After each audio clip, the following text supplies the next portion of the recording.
자, 그럼 지금부터 취업대전 둘째 날 토크 콘서트 첫 번째 기관인 한국원자력환경공단을 만나보도록 하겠습니다. 자, 한국원자력환경공단은 방사물 폐기물을 우리 안전하게 관리해주는 기관인데요. 오늘 한국원자력환경공단의 토크 콘서트는 인사노무팀 손은지 차장님께서 진행해 주시도록 하겠습니다. 앞으로 나오시는 동안 여러분들의 따뜻한 박수 부탁드리도록 하겠습니다.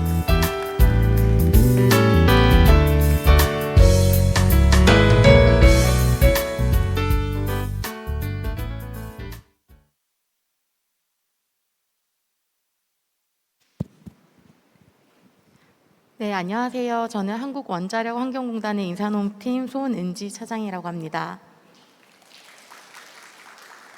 오늘 여기 이렇게 여러 공공기관이 이제 많이 와 있는데 그 와중에 이렇게 저희 공단에 대해서 이야기를 들어주시러 와주셔서 많은 관심 가져주셔서 감사하다는 말씀 먼저 드리고 저희 공단에 대해서 소개를 좀 시작하도록 하겠습니다.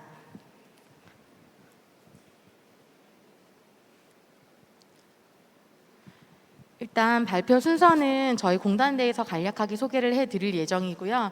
그 다음에 여러분들이 조금 더 관심이 많으실 저희 공단이 어떤 형태로 어떤 걸 중점적으로 채용을 하는지 그 채용에 대한 단계는 어떻게 되는지 설명을 드리고 이번 올해 2022년에 저희 공단에서 채용을 하는 부분에 대해서 어떤 정도의 인원으로 채용을 하는지 간략하게 설명드리도록 하겠습니다. 저희 공단은 방사성 폐기물을 안전하고 효율적이게 관리하기 위해서 2009년도에 설립된 회사입니다. 2009년도에 공단이 설립되고 2015년도에 처분시설이 준공되어서 15년부터 방사성 폐기물을 처분하고 국민 생활로부터 격리시켜서 저희가 안전하게 보관하고 있습니다. 지금 현재 조직도인데요. 그렇게 큰 규모는 아니지만 방면에 여러 가지 직무들로 여러 가지 업무를 동시에 400명이 되는 사람들이 열심히 수행을 하고 있습니다. 그러면 제가 이제 저희 공단이 방사성 폐기물을 관리하는 곳이라고 계속 설명을 드리고 있는데 아마 방사성 폐기물이라는 단어 자체가 생소하신 분들도 계실 것 같아요. 그래서 그것부터 먼저 설명을 드리도록 하겠습니다. 방사성 폐기물이라는 것은 원자력 발전을 하고 남은 그 방사성 물질이 나오는 물질에 방사성을 띠고 있는 간단하게 쓰레기라고 말씀을 드리면 이제 어감이 쓰레기라고 하면 되게 나쁘게 보이지만 이게 그냥 버려지는 쓰레기가 아니라 일반 국민으로부터 격리돼야 되는 이제 방사성 물질을 띠고 있기 때문에 그래서 그거를 별도로 관리를 해야 되는 물질이라고 보시면 될 것 같습니다.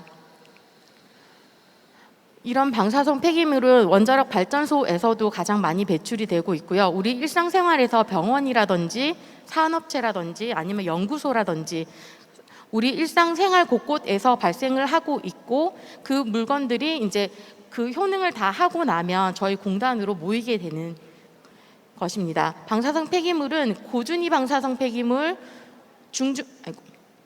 중준위 방사성 폐기물, 저준위 방사성 폐기물, 극저준위 방사성 폐기물 크게 4가지로 나뉘고 그 4가지로 나뉘는 기준은 얼마나 방사성의 능력을 많이 배출을 하느냐에 따라서 나뉘어지게 됩니다.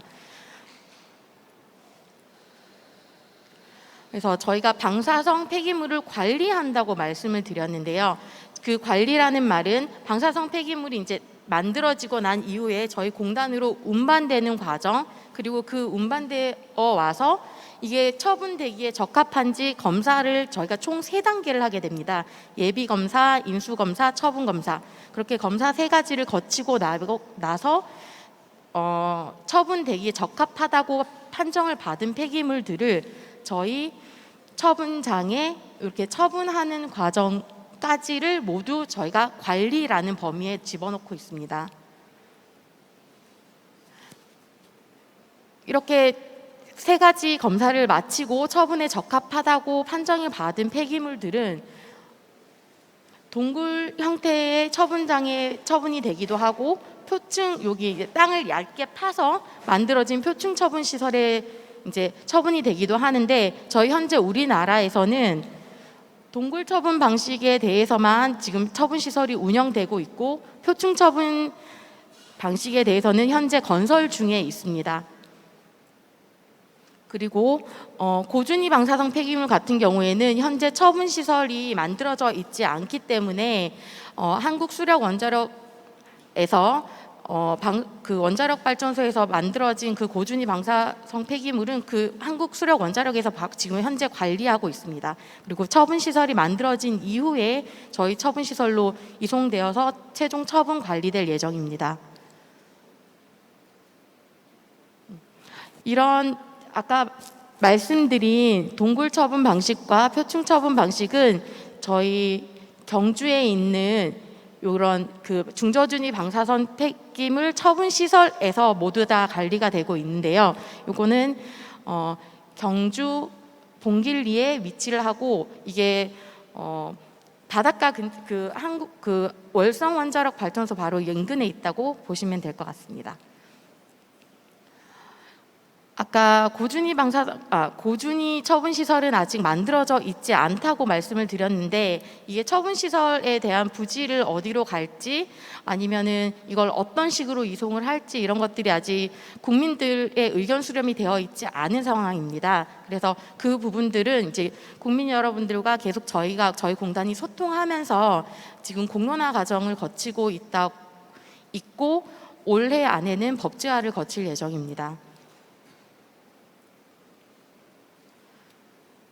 여기까지 공단 소개를 마치고요. 이제 저희 공단에서 지금 채용을 하고 있는 어떤 걸 중심으로 채용을 하고 있는지 그 채용 단계가 어떻게 되는지 설명을 드리도록 하겠습니다. 저희는 일단 먼저 기본적으로 블라인드 채용을 가장 준수를 하고 있고요. 블라인드 채용 하에서 NCS 기반의 직업 기초 능력 평가와 직무 중심의 역량 평가를 진행을 하고 있습니다.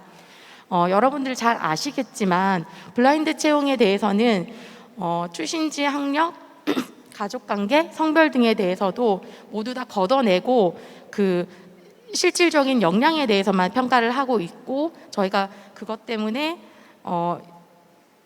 2017년도부터 블라인드를 한 번도 위배한 적이 없을 정도로 철저하게 블라인드 채용을 진행을 하고 있습니다. 그리고 NCS 기반 기초능력 평가는 지금 산업인력공단에서 만들어진 그 10개의 항목들이 있는데요. 저희가 채용 직무 같은 경우에는 직무별로 NCS 10개 중에서 가장 그 직무에 더 적합하다고 생각되는 4개 항목에 대해서 직무별로 다 도출을 해 놓았습니다. 그래서 그 4개 항목에 대해서 직업 기초 능력을 필기시험에서 별도로 평가를 하고 있습니다. 그리고 요즘에 너무 말이 이제 이슈가 많이 되고 있는 부분들이 직무 중심의 직무 역량 평가 이런 말들이 되게 많이 나오고 있는데 그 직무에 대해서 그 개념이 잘 모르실 수도 있을 것 같아서 이렇게 설명을 조금 드렸는데 요거는 간단하게 읽어보시면 되실 것 같고 요런 직무를 중심으로 저희가 공단에서는 총 26개의 직무를 가지고 업무를 나누어 두었고요. 여기 지금 요거는 살짝 오타가 있습니다. 51개가 아니고 저희 현재는 26개의 직무로 운영이 되고 있고 이 직무라는 것 자체가 실제로 이제 구직자들이 학교에서 배우는 전공과는 약간 괴리가 있더라고요. 제가 채용을 하다 보니까. 그래서 그 공단에서 하고 있는 26개의 직무를 다시 채용에 적합하게 10개에서 12개 단위로 해서 채용 직무 기술서를 저희 공단에서는 별도로 만들어서 운영을 하고 있습니다.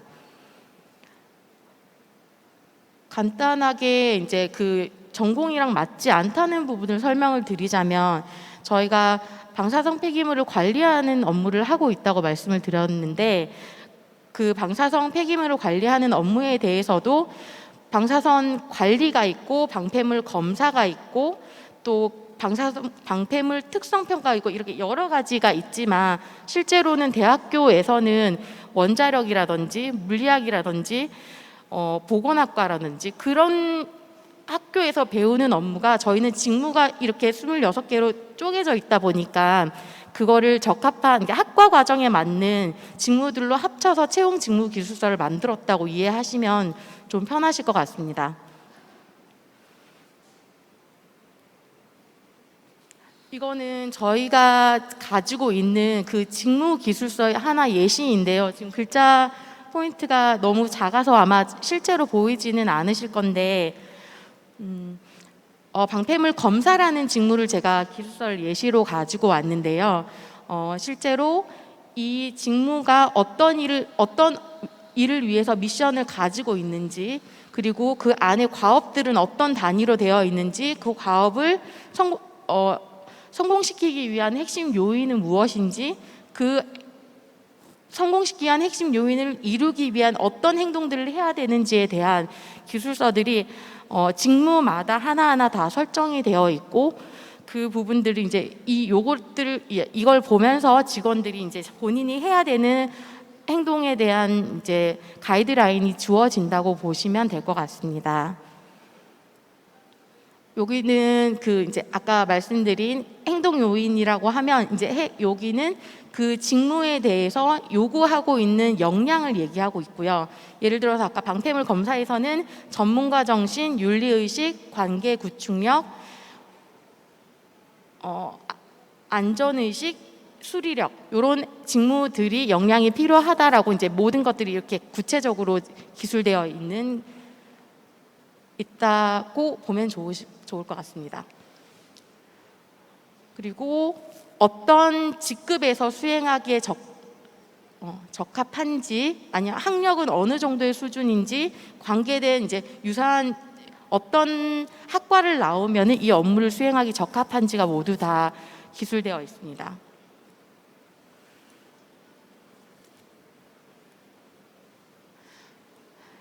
이런 직무 기술서를 바탕으로 저희는 총 3단계의 채용 과정 전형을 거치고 있는데, 첫 번째로 서류 단계, 필기 전형, 면접 전형, 이렇게 총 3단계를 진행을 합니다. 서류 전형 같은 경우에는 저희는 실제로 이제 아까 블라인드 면접을 한다고 말씀을 드렸는데요. 블라인드 면접을 위해서는 가지고 계신 이제 학력이나 이제 이런 요소들은 다 받지 않지만, 실질적으로 시험에서 누가 더 이제 그 해당 직무를 가지고 있는지 평가를 하기 위해서 서류 평가는 가능한 많은 분들이 통과를 해서 필기 시험을 보실 수 있도록 60배 수로 서류 면접을 통과를 시키고 있습니다. 서류 평가를 통과하고 있습니다. 하지만 그 서류 평가에서 정량 평가를 하고 있지 않기 때문에 블라인드 위배만 없으면 다 통과가 되시고, 60배 수라고 하더라도 동점자를 전원 합격시키고 있기 때문에 실질적으로는 거의 뭐 100배 수까지도 이제 필기 시험에 올라오시는 경우들이 많이 있습니다. 그리고 서류 평가가 그렇다고 해서 자기소개서가 그때 내는 자기소개서가 떨어지지 않기 때문에 중요하지 않다고 생각하시면 안 되는 이유가, 이 자기소개서가 이제 시험을 잘 치시고 면접으로 넘어가게 되면 저희가 경험 면접을 볼 때 그 면접을 보는 백데이터가 되기 때문에 자기소개서도 잘 작성을 해 주셔야 됩니다. 그래서 요거는 저희가 서류 평가를 할 때 제출하는 간단한 양식인데요. 보시는 것처럼 이제 그 해당 본인을 확인을 위해서 이름을 적는 것 말고는 여기 출생 월일로 요 두 가지로 본인 확인을 하고 있습니다. 연도도 나이 때문에 받지 않고 있는 양식을 보실 수 있을 거고요. 자기소개서도 저희가 이제 이번 상반기 평가에도 나갔던 자기소개서와 동일한데, 저희 인재상과 연계된 이제 내용들을 작성해 주셔야 되고, 저희 핵심 역량과 관계된 여기 항목들에 대해서 평가 내용, 그러니까 자기가 어필할 수 있는 부분들에 대해서 작성을 해 주시면 됩니다. 이렇게 서류를 통과해서 필기 시험을 치게 되시면 일반적으로 저희가 이제 연구직이 아니고 일반직일 경우에는 인성 조직 적합도 검사와 NCS를 기본적으로 치게 되시고요. 신입직은, 일반직은 직무지식 시험 객관식으로 된 전공 시험이라고들 많이 말씀을 하시는데, 직무지식 시험을 치게 되시고 연구직 같은 경우에는 직무 수행 능력 평가라고 해서 해당 전공에 대한 이제 논술 시험을 치게 되십니다. 그렇게 시험을 치고 난 다음에 이제 필기에서는 이제 아까 저희가 서류에서는 60배수로 올라간다고 말씀을 드렸는데 필기에서 면접으로 갈 때는 바로 3배수까지만 해서 통과가 되게 되고요.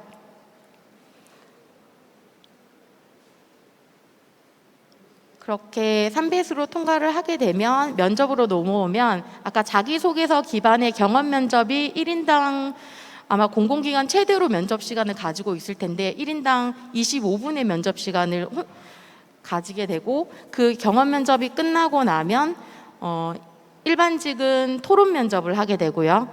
연구직 같은 경우에는 과제 발표 면접을 진행하게 됩니다.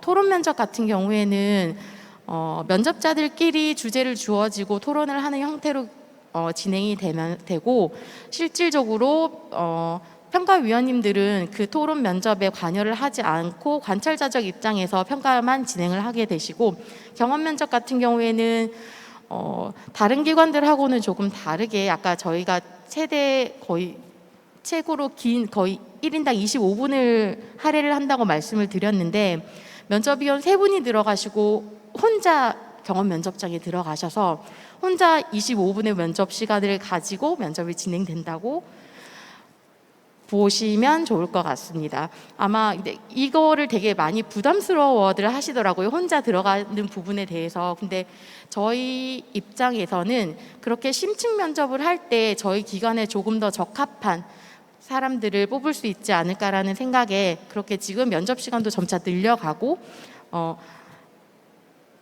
경험 면접에 약간 조금 더 비중을 두고 있는 편입니다.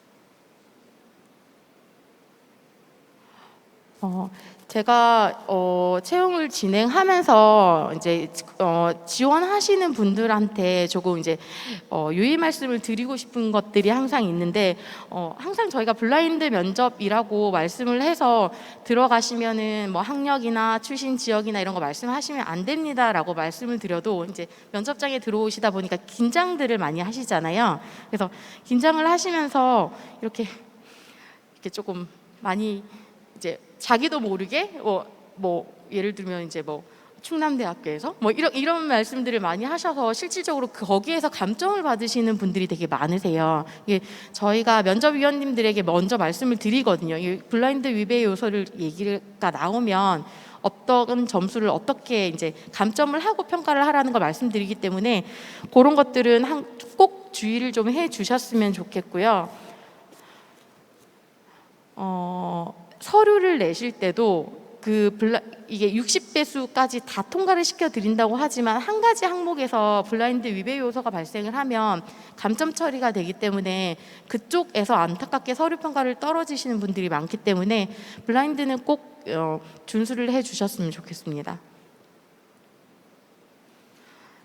그러면 저희 2022년 채용 일정 말씀드리겠습니다. 저희는 기본적으로 1년에 상반기에 한 번, 하반기에 한 번 채용을 진행하고 있고 현재는 상반기 채용이 8월 달에 끝이 나서 올해 총 정규직 18명이 입사를 해 있는 상황이고요. 하반기는 저희가 10월 중순에 채용 공고가 나갈 예정입니다. 근데 아마 지금 정확하게 이제 인원수가 확정되지는 않았지만 상반기보다는 인원이 조금 줄지 않을까라고 이제 조심스럽게 예측을 하고 있는 상황이고 10월에 공고가 나가게 되면 11월과 12월에 아까 말씀드린 서류 필기 면접의 과정을 거쳐서 12월 말 일정으로 지금 임용을 하고 정규직 같은 경우에는 저희는 3개월의 시용 기간을 가지고 있고요. 3개월 중에서 2달은 신입사원 연수를 합숙으로 하고 한 달을 이제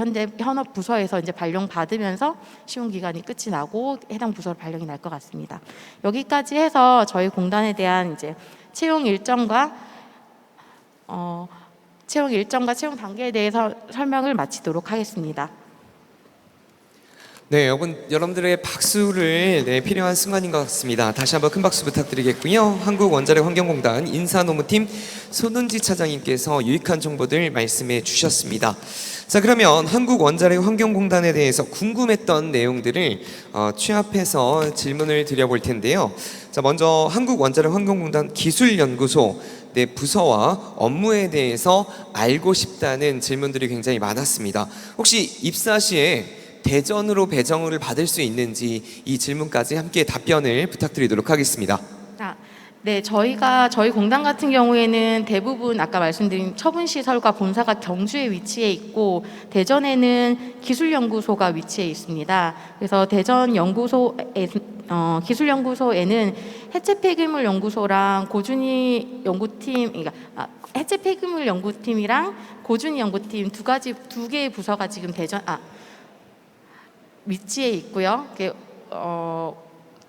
원자력 연구원 안에 RI 관리팀이라고 또 별도로 해서 따로 나와 있는 총 3개의 부서가 들어와 있고 아마 제가 질문 받았을 때는 행정 업무를 이제 하는 분이 연구소로 배치받을 수 있을지라는 질문을 주셨던 걸로 알고 있는데 대부분의 이제 대전에 계신 분들은 연구직 분들이세요. 그래서 별도의 그러니까 행정 사무 경영으로 입사를 하게 되시면 99%는 경주에서 근무를 하게 되실 거고 대전으로 바로 신입 직원이 발령을 받기는 조금 힘들지 않을까라고 조심스럽게 말씀을 드리겠습니다. 네, 알겠습니다. 그러면 혹시 입사 시 부서 배치는 어떤 절차를 통해서 이루어지는지 한번 여쭤보도록 하겠습니다. 네, 저희가 채용 직무가 나갈 때 그 해당 직무가 갈 수 있는 부서가 이미 어느 정도 이제 잡혀 있고요. 그 부서 이제 그래도 여러 명이 뽑힐 거기 때문에 그 여러 명이 뽑힌 부분들을 2달의 합숙 연수가 끝나기 전에 인사팀장님이 별도로 개별 면담을 진행을 합니다. 그래서 더 적합한 친구들이 이제 그 부서들 중에서 어디로 배치하게 될지를 결정하는 과정을 거치고 있습니다. 네, 감사합니다. 그러면 우리 아마 취중생 여러분들과 취업을 준비해 주시는 그리고 졸업생 여러분들이 가장 궁금해하실 질문인데요.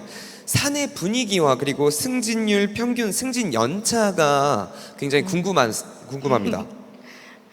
네, 저희는 공공기관 중에서 그렇게 큰 규모의 공공기관이 아닙니다. 그래서 공무직을 제외하고는 아까 정원이 한 400명 중에서도 공무직을 제외하면 일반직 정원이 한 300명 정도밖에 되지 않는데요. 그 300명의 직원들 중에서 제가 볼 때는 한 50% 이상이 지금 요즘에 많이 얘기들을 하는 MZ 세대로 구성이 되어 있습니다. 그래서 작은 조직에서 젊은 세대들이 많이 들어와 있기 때문에 어떤 이야기나 이제 그러니까 약간 수직적인 구조라기보다는 수평적으로 서로 대화할 수 있는 분위기가 되게 많이 이루어져 있고 그래서 저는 개인적으로 좀 좋다고 생각을 하는데 또 이제 새로 들어온 신입분들은 또 다르게 느끼실 수도 있겠죠. 근데 그리고 승진율과 평균 승진 연차는 일반직은 이제 일단 5년이 지나면 과장에 대한 승진 대상이 되고요. 거기에서 바로 5년 만에 승진을 하시는 분들도 있고 한 1, 2년 조금 더 걸리기도 하지만 지금 저희가 조직이 계속 조금씩 커나가고 있기 때문에 하위 연차에서 승진이 그렇게 밀려 있는 조직 구조는 아니라고 말씀드릴 수 있겠습니다. 네, 감사합니다. 그러면 채용 담당자분이시니까 혹시 기억에 남는 면접 또는 자기소개서가 있는지 우리 함께 하시는 분들에게 설명 부탁드리도록 하겠습니다. 이 질문 받고 제가 처음에는 약간 난감했습니다. 왜냐하면 인사팀에서 채용 담당자가 면접을 가장 많이 볼 것 같다고 생각을 하시는데 저희는 면접장에 들어갈 수가 없어요.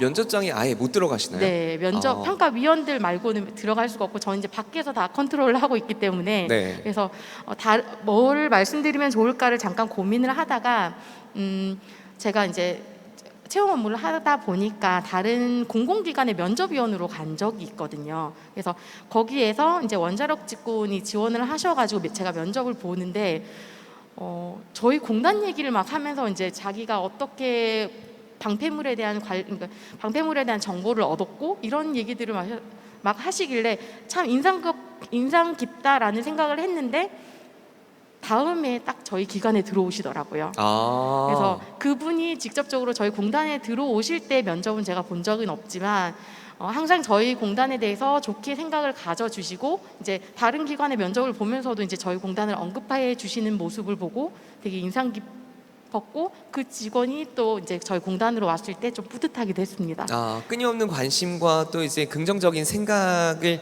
가지신 분이었네요. 네. 그렇죠. 알겠습니다. 그러면 방패물 우리 관리 직무 신입으로 입사 시 구체적으로 조금 어떤 일들을 하는지 많은 학생들과 우리 취준생 여러분들이 궁금해하시는데요. 이 질문에 대한 답변 부탁드리도록 하겠습니다. 네. 방패물 관리라는 직무만 딱 이제 저희가 보통은 시험 문제가 원자력 관련된 거 아니면은 이제 RI 면허 같은 시험 수준으로 해서 이제 방패물 관리 직무를 뽑고 있는데요. 방패물 관리로 들어오게 되시면은 정말 우리 공단의 대부분의 일을 하실 수 있다고 보시면 됩니다.